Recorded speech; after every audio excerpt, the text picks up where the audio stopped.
கொண்டு வந்தாய். மண்ணுற்று வருவிலேந்தி வந்தனை போலுமாலே இந்த மண்ணை பார்த்து வருகின்றாய்.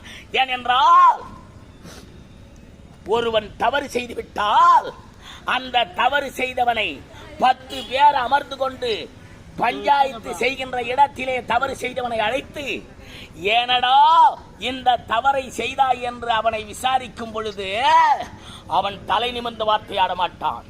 அவன் கை கட்டி தலை குனிந்துதான் வார்த்தையாடுவான். ஏனென்றால் அவன் தவறு செய்து விட்டான், அதை உணர்ந்து விட்டான். அதுபோல் நீ தவறு செய்து விட்டாய் ராமா. புண்ணிட்டு நயச்சோரிட்டு பொரியன பொரிய செய்தாய். என்னுடைய வாழ்நாளே என்னுடைய உடலில் இருந்து